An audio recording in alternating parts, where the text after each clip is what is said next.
అవతలి వాళ్లు ఎమోషనల్ గా ఉన్న సమయంలో సెన్సిటివ్ గా వ్యవహరించాలన్న విషయం మరిచి అధికారులు చేసిన పని వరంగల్ జిల్లా నర్సంపేటలో ఉద్రిక్తతలకు దారితీసింది.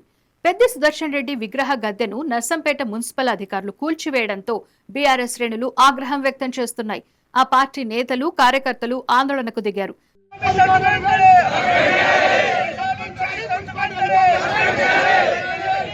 గత నెల 31న బీఆర్ఎస్ మాజీ ఎమ్మెల్యే పెద్ది సుదర్శన్ రెడ్డి గుండెపోటుతో చికిత్స పొందుతూ మరణించిన విషయం తెలిసిందే. ఈ నేపథ్యంలో బీఆర్ఎస్ శ్రేణులు పెద్ది విగ్రహాన్ని ఏర్పాటు చేసేందుకు సిద్ధమయ్యాయి. ఇందులో భాగంగా ప్రభుత్వ మెడికల్ కాలేజీ ఎదురుగా విగ్రహం ఏర్పాటుకు గద్దె నిర్మించారు. అయితే అనుమతి లేకుండా విగ్రహం ఏర్పాటు చేస్తున్నారని మున్సిపల్ అధికారులు గద్దెను కూల్చేశారు. అయితే గద్దెను కూల్చడంపై బీఆర్ఎస్ నేతలు ఆగ్రహం వ్యక్తం చేశారు. మాజీ మంత్రి ఎర్రబెల్లి దయాకర్ రావు, మాజీ ఎంపీ వినోద్ కుమార్ ఆధ్వర్యంలో బీఆర్ఎస్ శ్రేణులు ఆందోళనకు దిగాయి. ఓవైపు బీఆర్ఎస్ శ్రేణులు విషాదంలో ఉన్న వేళ మున్సిపల్ అధికారులు తొందరపడి కూల్చివేత చేపట్టడంతో నర్సంపేటలో ఉద్రిక్త పరిస్థితులకు కారణమైంది.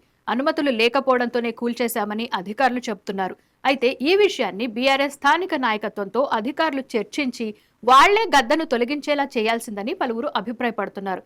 అందుకు వాళ్లు అంగీకరించకపోతే నోటీసులు ఇచ్చి అదే స్థానంలోనో గాని లేదా మరో చోట గాని అనుమతి తీసుకునే అవకాశం కల్పించాల్సిందని అంటున్నారు. చాలా బాధాకరమైన విషయం ఇది. ఒక పక్క ఆయన చనిపోయి మేము కుమిలి ఏడుస్తాను. ఆయన చనిపోయిన రోజు లక్షల మంది వచ్చారు. ప్రజల గుండెల్లో ఉన్నాడు. ఆయన స్వార్థం లేకుండా చేశాడు. ఒక రూపాయి సంపాదించుకోలేదు. ఇంతవరకు రాష్ట్రంలో ఇంతమంది వచ్చిన సంఘటన ఎక్కడ నేను చూడలేదు. అసుంటి వ్యక్తికి ప్రజల ఆదరణ ఉన్నది. 10 మంది కోసం పోరాటం చేసే వ్యక్తి. ఈ దుర్మార్గులకు మనం బుద్ధి చెప్పాలి. ఈ హాస్పిటల్ తీసుకొచ్చింది ఆయనే. సరే మీరు పర్మిషన్ ఎక్కించిన మేము పెడతాం.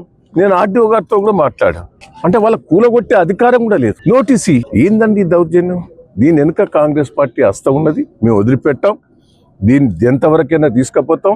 ఈ ఒక్క విగ్రహం కాదు, అన్ని విగ్రహాలు పెడతాం. ఈయనెవరు రాత్రిపూట వచ్చి దాన్ని ధ్వంసం చేయడం? ప్రభుత్వ భూములు ఎంటరైనా నోటీస్ ఇవ్వాలి. తర్వాత అన్నిటికంటే ముక్కడేంటంటే ఈయన ఆషామాషి వ్యక్తి కాదు. ఈ ప్రభుత్వమే అంత్యక్రియలు ప్రభుత్వ లాంఛనాలతో చేసింది పెద్ది సుదర్శన్ రెడ్డికి. మరి వ్యూవర్స్, దీనిపై మీ అభిప్రాయం ఏంటో కామెంట్స్ రూపంలో చెప్పండి. వీడియో నచ్చితే లైక్, షేర్, సబ్స్క్రైబ్ చేసుకోండి.